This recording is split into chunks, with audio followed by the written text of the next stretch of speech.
Good morning and welcome to the garden. It's a pleasure to have you join us on this early weekend Saturday morning. Right now, I've got a burden on my mind and I must do some release. And I'm speaking specifically to those of us who are parents.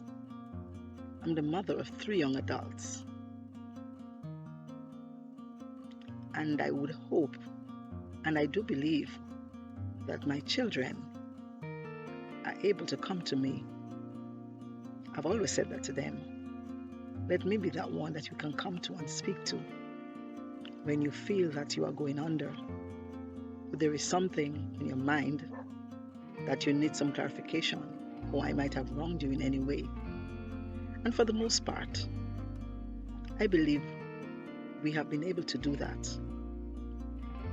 Because from very early, very early, when they were very young, I always made it a point to sit with them and ask them things. As a matter of fact, I remember clearly, particularly at the end of the year, we would all do a review. They were pretty young. I think sometimes they didn't understand what I was saying. But I said to them, we're going to sit down, give them a piece of paper, and I need us to write about things about ourselves that simply we think did not go right among us for the year, and also things that went good. So we did, that was a practice I did. We talked about the good, we talked about the bad in relation to all of us in the home, and we thought of ways we could improve in the oncoming year. And of course, from time to time, I would speak to them and ask them what's going on. As a matter of fact, we had our Friday night sessions when we sat undisturbed. We don't do that so much now, of course, because they're young adults, as I would have indicated, and they have their own lives. But I feel pretty confident that my children are able to come to me for the most part, because of course, we don't always get people to tell us everything, and that's understandable. But today I'm speaking specifically to those of us who are parents to younger children, school-age children, who are burdened with many things and they aren't able to speak to us. As I would have already indicated, I have been an educator for almost 35 years. So I have always been in very close contact with children. And on many occasions, I would have had the privilege, much to my dismay, of listening to things that would have broken my heart from my students. And I know when my children are younger and their friends came along, I've always tried to build a bond with some of those children, to speak to them, ask them questions, because I know that children have things on their mind. And in many instances, I have been able to get things from them and always try to offer a word of encouragement. There are too many of our children who are bearing burden, and they just simply say, I can't speak to my mom, I can't speak to my dad. He or she simply has no time to listen or just refuses to listen. And it is very sad. Of course, we always see those children who are displaying the unsavory things, and we tend to give them the attention. So those who get into drug abuse, those who are violent, those who may even display promiscuous behavior, those who talk back, those who simply give us a terrible hard time, they get all the attention. And we seek ways of assisting them, or we lash out to them, whatever we do to them. But there are so many others. They are the silent sufferers. There are lots and lots and lots of silent suffering children who do well in school. The academics are on top. They behave well at church, they are hardworking at home, they comply, but inwardly, they are suffering. There are many things that are happening to them There are traumatic situations that they would have undergone within the home, for the most part, by siblings and even parents, and they are suffering inside.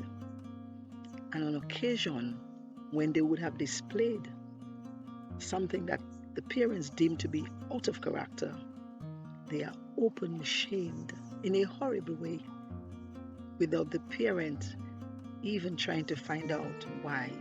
Why did you do that? In a nice way. Of course, the parents would openly say that you have disappointed me, that you have shamed me.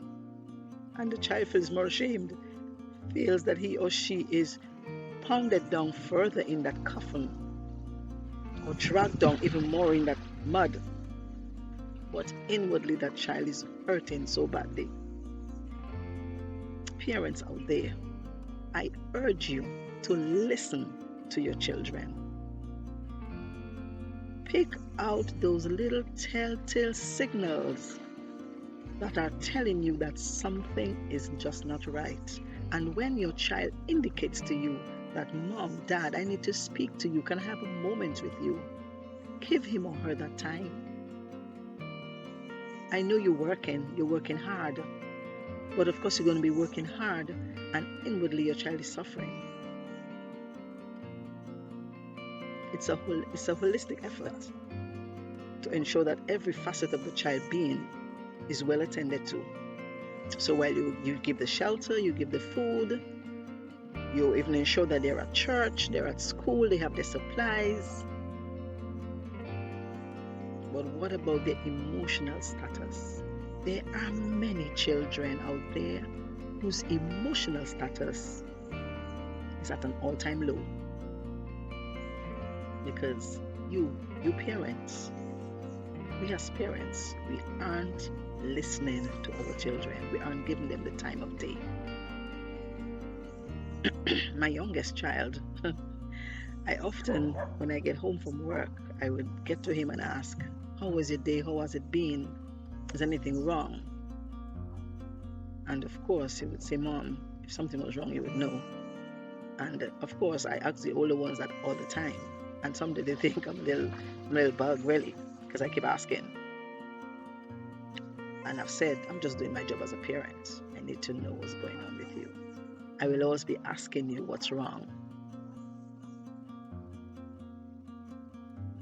Listen to your children, parents.